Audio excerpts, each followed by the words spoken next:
इस वीडियो में दोस्तों हम बात करेंगे रोमन रेंस की रिटर्न के रूमर्स के बारे में जो सिर्फ विंस मैकमैन की एक बर्थडे विश के बाद सामने आ रहे हैं। साथ में क्या रे मिस्टीरियो की रिटायरमेंट 1 जून 2020 के मंडे नाइट रॉ के एपिसोड पे असली है या नकली, आखिर मैट हार्डी ने जेफ हार्डी को किससे करा है कंपेयर। इसके अलावा बात करेंगे कि आखिर ब्रॉक लेसनर के सुपरस्टार के लिए बन गए हैं दीवार। साथ में ड्रू गुल्लक ने क्या कर लिया है कॉन्ट्रैक्ट फिर से रीसाइन डब्ल्यूडब्ल्यूई के साथ। टाइसन फ्यूरी ने फिर से ड्रू मैकिंटायर के खिलाफ परी हुंकार, पर मैच कहां खेलना चाहते हैं ये तक कर दिया रिवील। साथ में बात करेंगे और भी कुछ चटपटी खबरों के बारे में। मेरा नाम है नितिश वशिष्ठ और आप देख रहे हैं डब्ल्यूडब्ल्यूई हिंदी एम्पायर चैनल। सबसे पहले दोस्तों रे मिस्टीरियो की रिटायरमेंट की अनाउंसमेंट डब्ल्यूडब्ल्यूई ने करी है कि एक सेगमेंट होगा 1 जून 2020 को मंडे नाइट रॉ पे, जिसको होस्ट करेंगे मेंटली इंसेन मसीहा सेथ रोलिंग्स वही इंसान, वो रेसलर हैं जिन्होंने रे मिस्टीरियो की आंख फोड़ने की कोशिश करी थी। अब दोस्तों क्या है, क्या एक्चुअली रे मिस्टीरियो रिटायर हो रहे हैं? दोस्तों अगर कोई सुपरस्टार रिटायर होता है तो ज्यादातर डब्ल्यूडब्ल्यूई उसके कोई सेगमेंट अनाउंस नहीं करती। आपने कई बार देखा होगा कि अगर कोई सुपरस्टार रिटायर होता है तो वो कैजुअल कपड़ों में आता है या अपने आप को किसी मैच के बाद रिटायर होने की घोषणा करता है या उसको कोई इंजरी रियलिटी में लगती है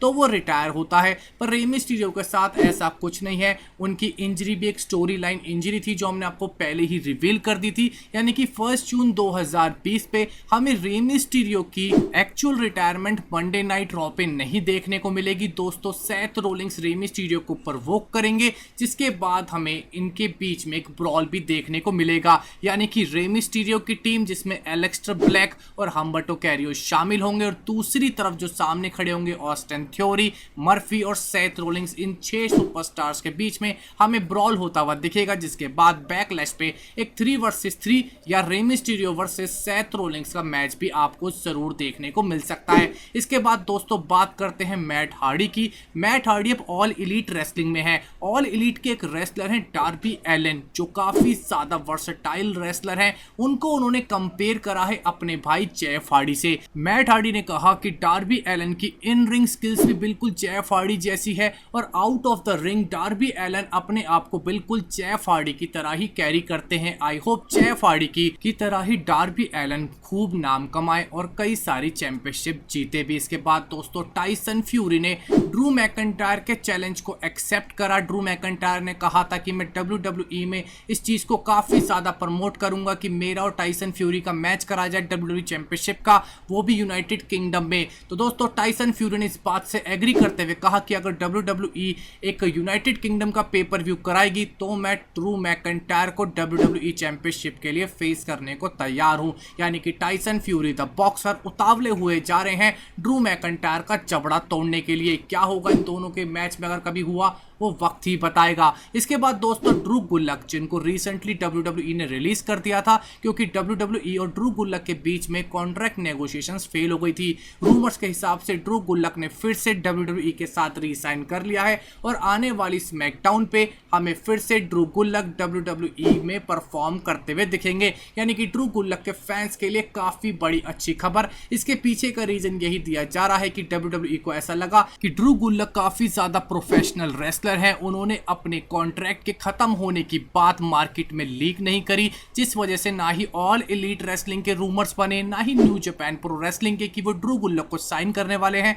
यानी कि जैसे बाकी के सुपरस्टार करते हैं, वो अपने कॉन्ट्रैक्ट की डिटेल्स कैसे ना कैसे करके मीडिया में रिलीज कर देते हैं ताकि डब्ल्यूडब्ल्यूई से वो अच्छी प्राइस नेगोशिएट कर सकें। डब्ल्यूडब्ल्यूई को ऐसा लगा कि ड्रू गुल्लक ने ऐसा कुछ भी नहीं करा, जिस वजह से ड्रू गुल्लक के पीछे डब्ल्यूडब्ल्यूई हाथ धो के पड़ गई और उन्होंने उनको फाइनली रीसाइन भी कर लिया एज पर रूमर्स। इसके बाद दोस्तों बात करते हैं कि सेथ रोलिंग्स ने रेटेड आर सुपरस्टार एज के बारे में क्या कहा। आपको ये बात तो पता ही होगी कि रिसेंटली भी सेथ रोलिंग्स ने अपने एक इंटरव्यू में एज के खिलाफ एक मैच खेलने की इच्छा जताई थी, पर इसके पीछे का आखिर रीजन क्या है? सेथ रोलिंग्स बार बार क्यों कहते हैं कि I have unfinished business with Edge? इसके पीछे का रीजन है दोस्तों रॉयल रंबल, और उससे पहले एक बार जब एज ने मंडे नाइट रॉ के एपिसोड पे सेथ रोलिंग्स की पिटाई करी थी। अगर आप सबको याद हो तो एज ने रॉयल रंबल में सेथ रोलिंग्स को बाहर फेंका था पीटने के बाद। यानी कि सेथ रोलिंग्स ने ये बात बिल्कुल सही कही है कि अभी भी अगर देखा जाए तो एज और सेथ रोलिंग्स के बीच में एक स्टोरी लाइन बाकी है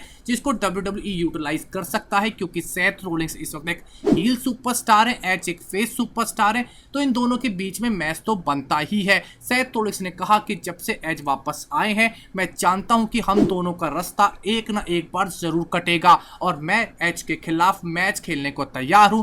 मुझे नहीं पता कि एज और रेंडी ऑर्टन की स्टोरी लाइन कहां जाएगी, पर मैं इतना जानता हूं आज से कुछ समय पहले एज के खिलाफ मैच खेलना इम्पॉसिबल था, पर जब एज यहां पे आ चुके हैं WWE में तो उन्हें मंडे नाइट मसीह के खिलाफ मैच खेलना ही पड़ेगा। इसके बाद दोस्तों बात करते हैं कि कैसे मैट रिडल के लिए ब्रॉक लेसनर एक दीवार बन चुके।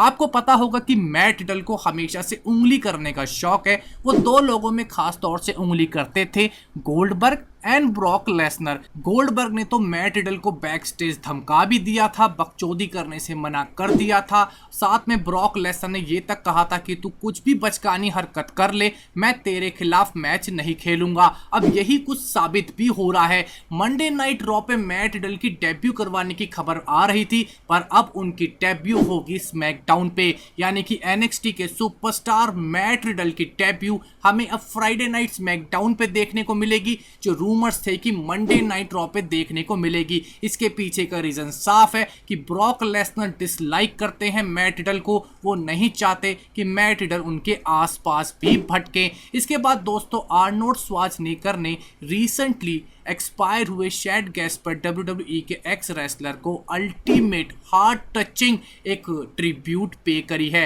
आर्नोल्ड श्वार्ज़नेगर ने शैड गैस्पर को एक अल्टीमेट हीरो बताया है। उन्होंने कहा कि वो हीरो तो पहले ही थे, जो वो रेसलिंग बिजनेस में थे, वो बॉडी बिल्डिंग में थे, पर जब उन्होंने कहा कि पहले मेरे बेटे को सेव करो मेरे से पहले, उन्होंने अपनी जिंदगी का अल्टीमेट सेक्रीफाइस करा अपने बेटे के लिए, वो तभी उसी वक्त अल्टीमेट सुपर हीरो बन गए। यानी कि आर्नोल्ड श्वार्ज़नेगर जैसे WWE के हॉल ऑफ फेमर भी हैं, रेसलिंग को फॉलो भी करते हैं, इस वजह से उन्होंने एक बहुत बड़ी ट्रिब्यूट शैड गैस्परेट को पे करी है। इसके बाद दोस्तों JTG जो कि शैड गैस्परेट के दोस्त हुआ करते थे, क्राइम टाइम के मेंबर भी हुआ करते थे, उन्होंने कहा कि शायद मुझे लगता है कि $40,000 की डोनेशन जॉन सीना ने ही करी है, क्योंकि जिस नाम से शैड गैस्परेट की फैमिली को वो डोनेशन मिली है उसका नाम है CTC, यानी कि क्राइम टाइम सीना। 2008 में क्राइम टाइम के साथ जब जॉन सीना एक टीम अप करते थे या किसी सेगमेंट में पार्टिसिपेट करते थे तो उन्हें CTC कहा जाता था,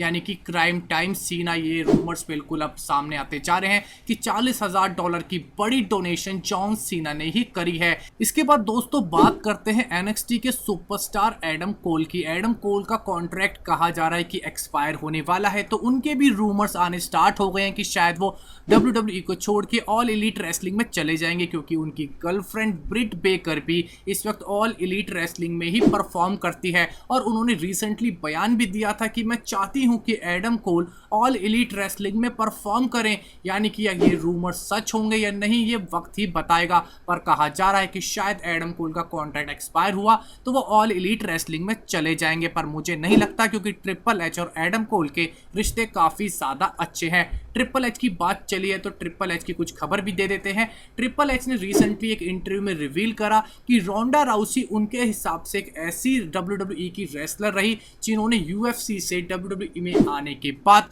रेसलिंग को काफी जल्दी सीखा। ट्रिपल एच मानते थे कि कर्ट एंगल वो इंसान थे जिन्होंने WWE को सबसे जल्दी सीखा था, रेसलिंग बिजनेस को सबसे जल्दी सीखा था, पर उनका मानना यह है कि रोंडा राउसी कर्ट एंगल से भी ज्यादा बेहतर थी चीजों को सीखने में, इस वजह से उन्होंने रोंडा राउसी को WWE की ग्रेटेस्ट एवर में से एक कहा। इसके बाद दोस्तों ट्रिपल एच की एक छोटी सी और खबर कि ट्रिपल एच रिलेशनशिप एडवाइस के लिए किसके पास जाया करते थे। ट्रिपल एच जाते थे अंडरटेकर के पास। जब उनके और स्टेफनी मैकमैन का रिलेशनशिप स्टार्ट हुआ तो वो अंडरटेकर के पास पूछने गए, क्या मैं सही तो कर रहा हूँ भीड़ू? तो अंडरटेकर ने कहा कि तू औरों की एडवाइस क्यों सुनता है मेरे यार, तू सिर्फ अपने दिल की सुन, और अगर तू स्टेफनी मैकमैन को पसंद करता है तो और लोगों के ओपिनियन को डिसरिगार्ड कर दे। पिछले 25 साल से ट्रिपल एच एंड अंडरटेकर एक दूसरे के काफ़ी अच्छे दोस्त हैं, पर एक आयरॉनिक बात देखिए कि आज तक ट्रिपल एच ने रिवील करा कि अंडरटेकर और वो कभी भी हैंग आउट करने के लिए बाहर नहीं जा पाए हैं।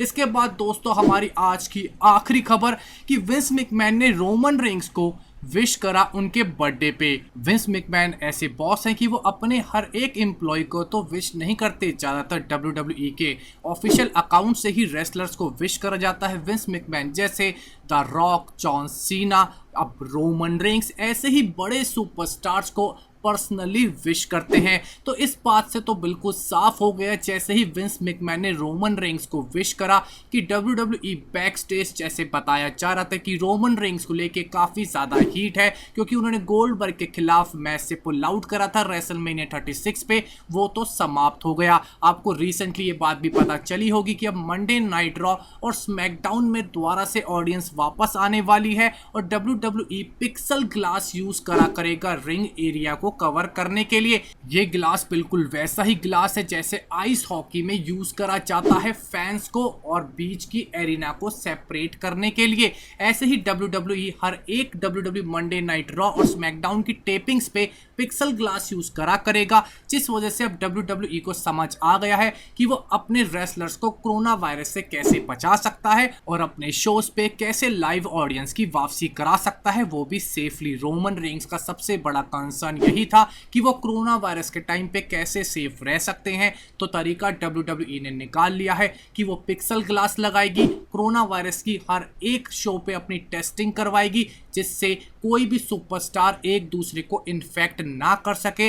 रोमन रेंस ने भी कहा था कि मैं WWE में अपनी रिटर्न करना चाहता हूं, पर मैं रिटर्न कर नहीं पा रहा हूं क्योंकि मुझे सेफ्टी बरतनी है। रूमर्स के हिसाब से बैकलैश 2020 के बाद रोमन रेंस की रिटर्न WWE करवा सकती है।